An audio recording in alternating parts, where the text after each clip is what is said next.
From the headquarters of Tell Us Your English in Quito, Ecuador, this is From the South, and I am Soini Gray.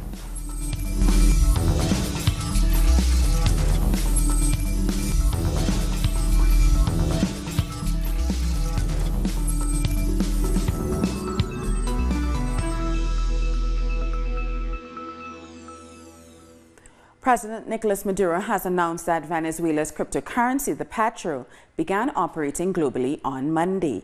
The digital currency is part of Venezuela's economic recovery and prosperity plan. The launch of the cryptocurrency seeks to capture foreign investment and will be used as an instrument of payment in the acquisition of goods and services. It is an important tool in the fight against the economic blockade.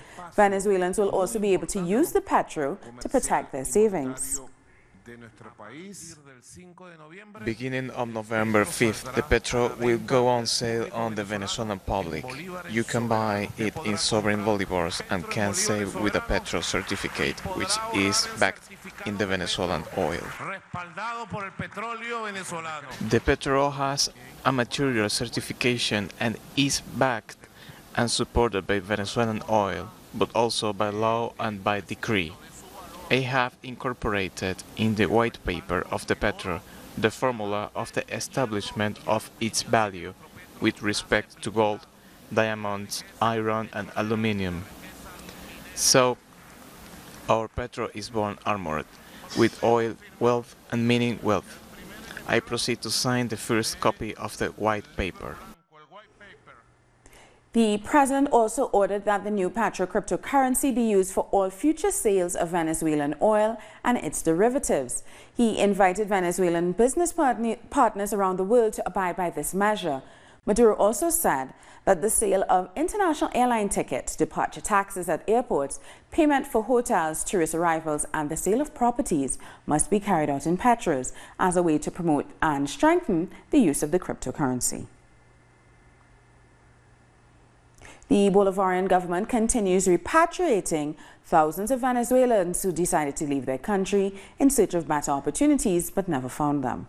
In Lima, Peru, the Galindez Soto family are just one of so many of these stories. What they earn as informal vendors is barely enough to pay for a basic room where they sleep on mattresses on the floor. They stretch their money to feed their two children, Kenny and Rebecca. In the family's 11 months in Peru, they never found the country of opportunities that news and social networks painted. Here we have to get the money. We have to work until our bodies give out, because the end of the month comes near, and we have to pay. In Venezuela, it was our own home, where we lived, our own space, and we are completely at ease there.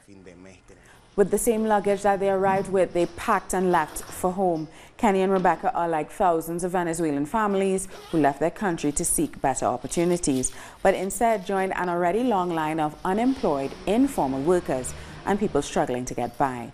Now they head home to Venezuela, taking advantage of the repatriation plan. If I could go back in time, I would not have left Venezuela. Not for Peru, nor Ecuador, nor Colombia, anywhere else. I would have stayed in Venezuela, fighting for my country, to move forward. Social and political movements in Caracas have organized a demonstration in support of Palestine and to reject international intervention in Venezuela. Our correspondent has the details. Plaza Bolívar in Caracas was the stage where Palestinians and Venezuelans gathered to reject the actions against the sovereignty of Venezuela promoted by the White House and its allies. The Palestinian struggle has always been supported by Latin America, especially by Venezuela. We have shown our support for the people's fight against the world's aggressors. Venezuela has maintained its support for the Palestinian people.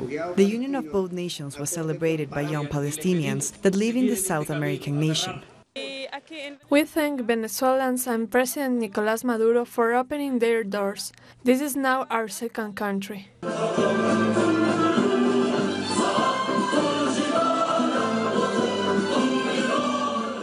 They say Venezuela is their second motherland. Hamse is one of the more than 1,000 young students who received a scholarship from the government to study medicine. He highlighted youth must defend itself from the international right wing. As medicine students, we can provide healthcare where it still doesn't exist to the poor countries. Education is a right for everyone. We, as Palestinians in Venezuela, are able to defend our rights and our country. We can protest the aggressions against our country. They also thank the support of many governments at the 33rd United Nations General Assembly. Despite the situation, they continue to express joy and pride for their culture. Nicaragua's Vice President and First Lady Rosario Murillo says the government is working on a national agreement for peace and reconciliation, and it's aimed at putting an end to the political crisis that has engulfed the country since mid-April. We are calling for a great national agreement on peace. That's the call we have made every day. Let's stand together. Let's join to defend our homeland. Let's join to defend peace. So Mexico's President Enrique Peña Nieto has hailed the deal reached between the United States, Mexico and Canada. He said the new deal is beneficial to all three countries and a win for labor and the environment. The United States, Canada and Mexico reached an agreement late on Sunday to replace the North American Free Trade Agreement with the U.S., Mexico and Canada Agreement, or the USMCA. I want to express my gratitude for the work of Mexico's negotiating team, who acted with great professionalism, dedication and patriotism, to the representatives of the President-elect, Mr. Andrés Manuel López Obrador, who were part of the process in its final stages, and to Mexico's private sector, in particular to those who contributed their knowledge and their experience throughout the entire negotiation. I deeply appreciate the constructive attitude of the representatives of Canada and the United States. Together we forged a deal that benefits North America as a whole, while also protecting the national interests of each one of our countries. We'll take a short break now. More news after this.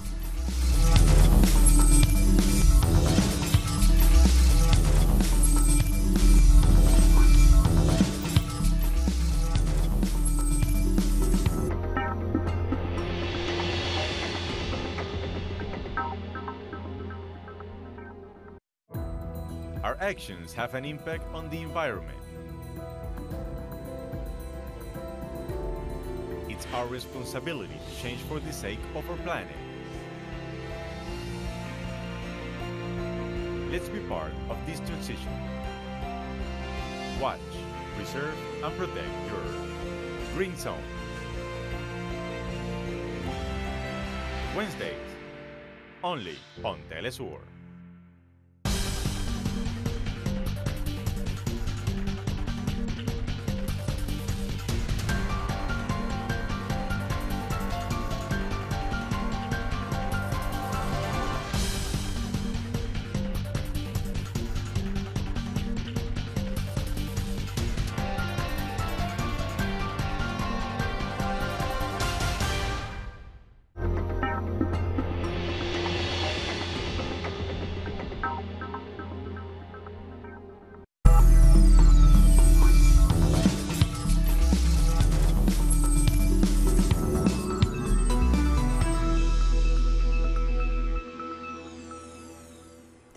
The Brazilian Workers' Party candidate Fernando Haddad visited the former president, Luiz Ignacio Lula da Silva, in prison on Monday.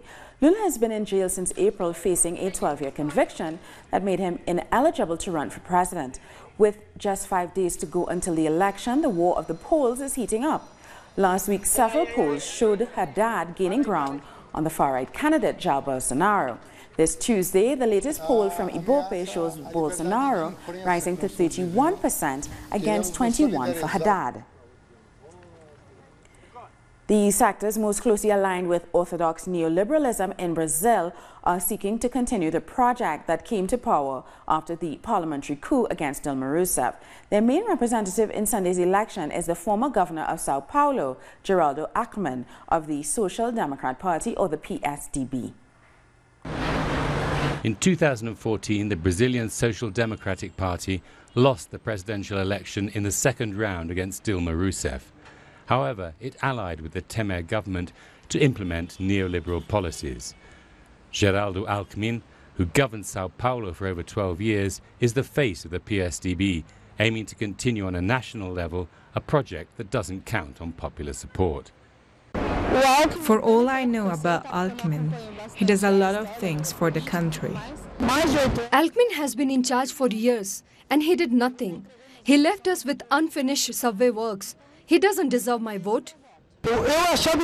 Before, Alckmin was a very good politician, but he left us without building the subway. I am from a movement of homeless persons, and I am waiting for my piece of land, and Alckmin wants to take that right away from us.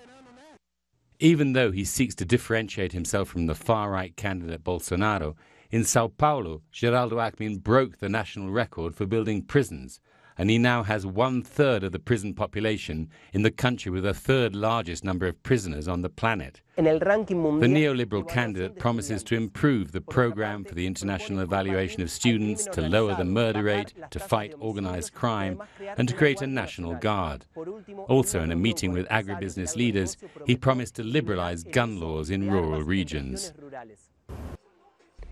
Resources for the housing department in Sao Paulo were cut during Alckmin's administration to 1/10 of the budget for law enforcement. To be the head of security, to work uncharitably to protect the life of you and your family, that is a mission for which I am absolutely ready. The PSDB candidate is the symbol of orthodox neoliberalism. He offers the greatest promise of continuing Temer's policies. Just like Temer, he defends the labor reform. He defends the law on expenditure that stops for more investment in health, education, public security, and violence against women. That means freezing investments in various sectors where they need to increase. In practice, Alckmin defends the same regime, just like he also defends the Temer government's privatizations. The broad alliance of the PSDB with other right-wing parties, dubbed the Big Centre by Brazil's mainstream press, gave Alckmin 40% of the total propaganda time on television. He uses it to attack Venezuela and claims to be in the middle of a dispute between extremes, referring to the Workers' Party and Bolsonaro. It's an austerity agenda of liberalism, like the one which led Argentina into its current situation. All of those candidates held up Macri as an example. And today we see in Argentina with high inflation, the dollar out of control, a situation of chaos in Argentina, which these candidates still see as an example to be followed. Despite his advantageous access to publicity, Geraldo Alckmin is still lagging at 4th or 5th place in the polls. His failure suggests voters' rejection of the neoliberal project promoted by both the Argentinian and Brazilian governments. So let's take a look at the Workers' Party candidate Fernando Haddad. He entered the race late after the Supreme Court banned Lula from running, but he has already consolidated his position in second place in the polls. Fernando Haddad is an academic. He's a former mayor of Sao Paulo and a former minister of education. He helped to found 18 universities, 173 school campuses, and 360 federal institutes. The Workers' Party also established an education policy to give more opportunities for Black and Indigenous people.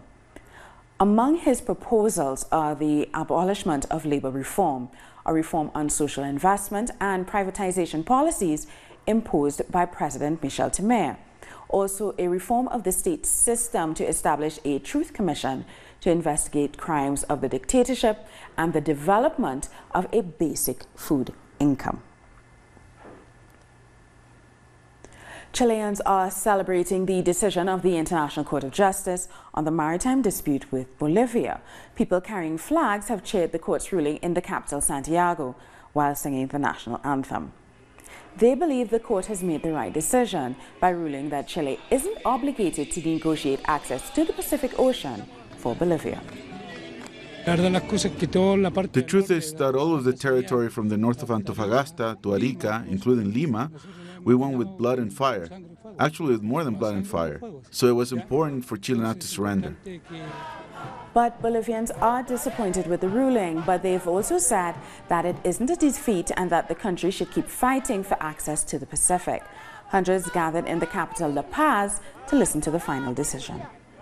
It has been an injustice to the world. Today Bolivia feels a little sad, but not defeated. Bolivia was born with sea, and sooner or later, Bolivia will have sea again.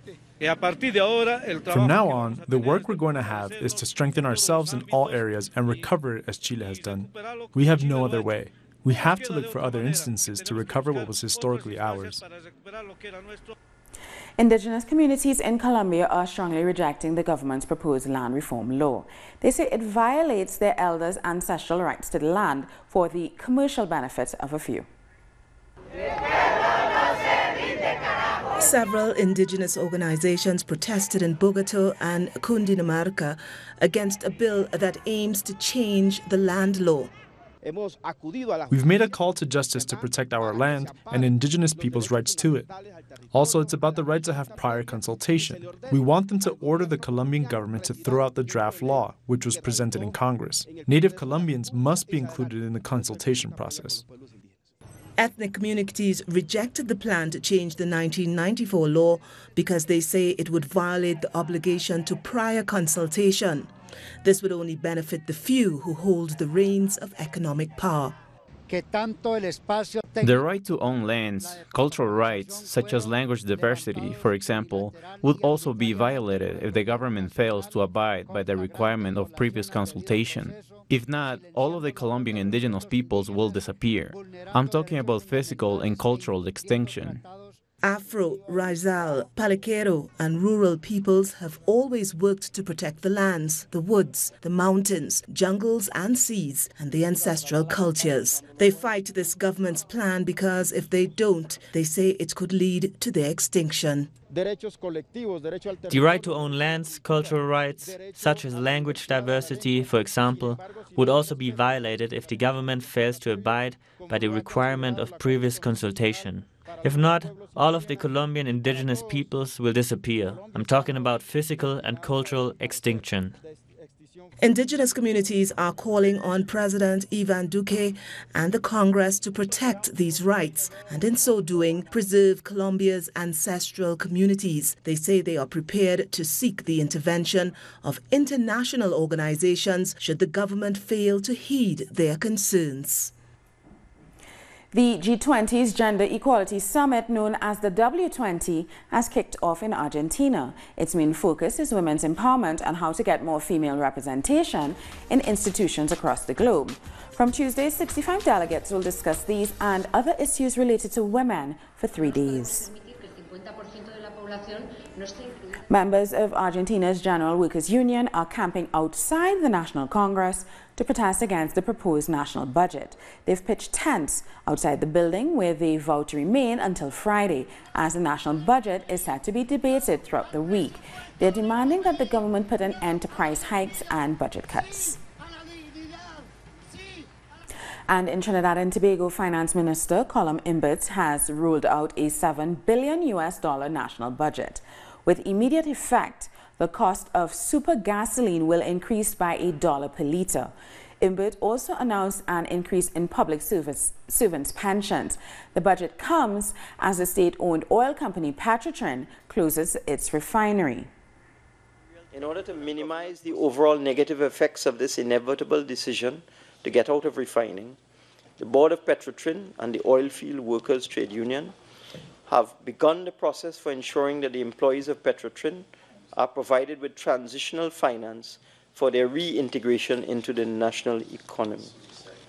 The terminated permanent, temporary and casual employees of Petrotrin will be provided with attractive termination packages. Early estimates put this termination payment at approximately $2.6 billion. Time for another break. World News is after this.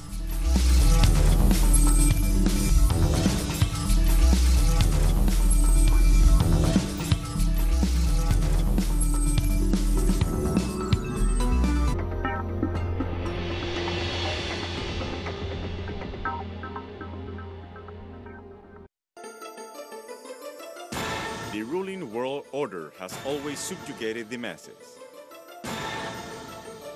But who are the actors behind every move? What are their real interests? We analyze every move on Critical Move. Weekdays, only on Telesur.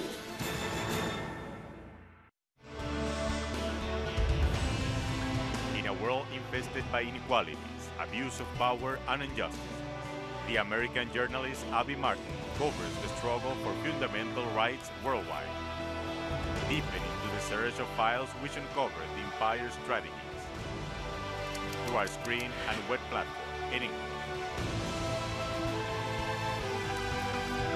The Empire Files with Abby Martin. Tuesday, only on Telesword.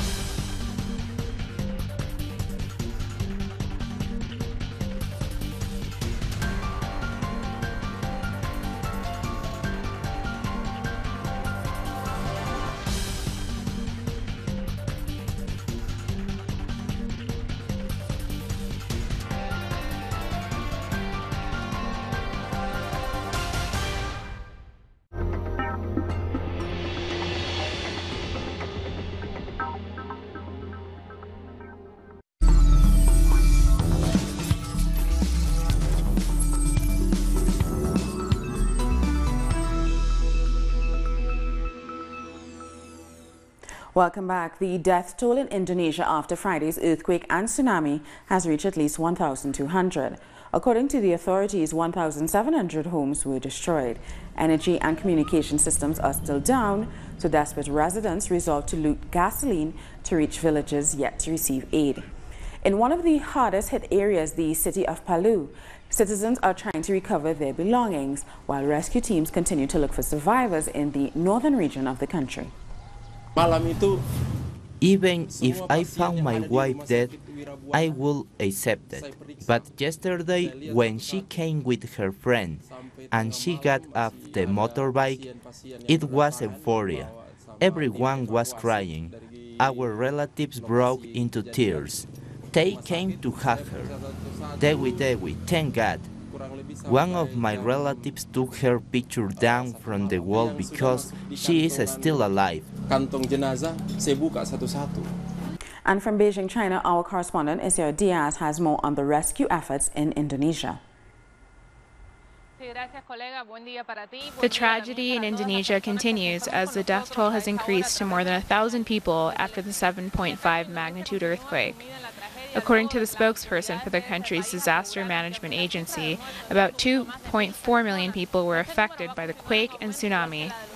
On top of that, more than 17,000 have been left homeless, and more than 70 foreigners also had to be evacuated to Jakarta. Lack of machinery, personnel, and electrical service has created additional difficulties for the rescue operations. The president of the country visited affected areas and hospitals, and he asked the residents for patience. And now let's have a look at some of the other stories making headlines around the world. Turkish President Recep Tayyip Erdogan has announced that Turkey will host a summit on the Syrian crisis with Russia, Germany, and France. Erdogan said his country will continue working with Russia and fortifying observation points along the northwest border with Syria. Turkey has also started training with US troops to carry out joint patrols soon in northern Syria. More than 50,000 farmers have protested in India for better prices for their produce. They block roads leading to the capital, New Delhi. Police used tear gas and water cannon to try to disperse the farmers, most of them the wheat and cane producers. They are also demanding loans and cheaper power from the government. Who will the farmers speak to about their issues when we have chosen a government, but we cannot tell them about our problems? Then who do we tell? Do we go to Pakistan or Bangladesh? India is an independent country, and the farmers have the right to put forward their demands. There is a large population of farmers, and if they have problems, the government must listen. The 2018 Nobel Prize for Physics has been jointly awarded, with one half to Arthur Ashkin of the United States and the other half to be shared between Gerard Mourou of France and Donna Strickland of Canada.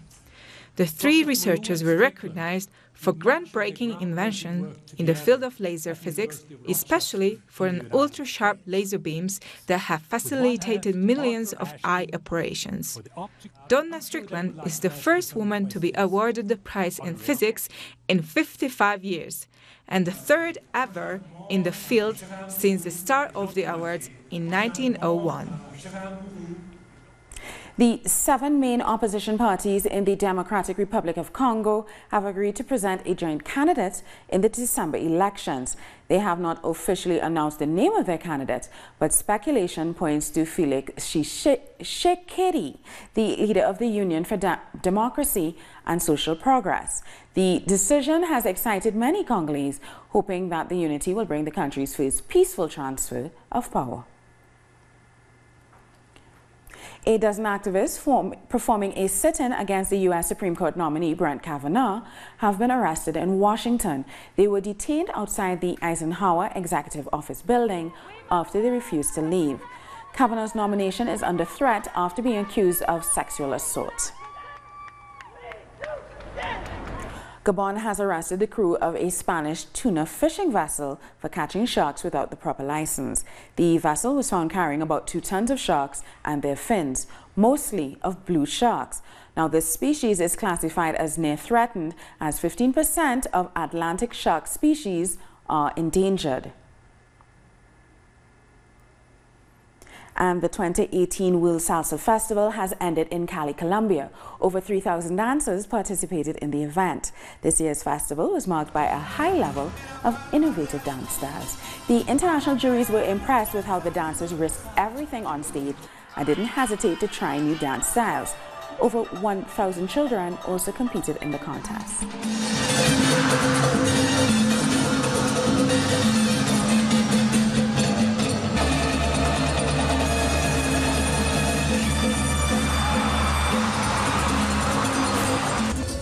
We've come to the end of this news brief. For these and many other stories, you can find them on our website at talisiotv.net/English.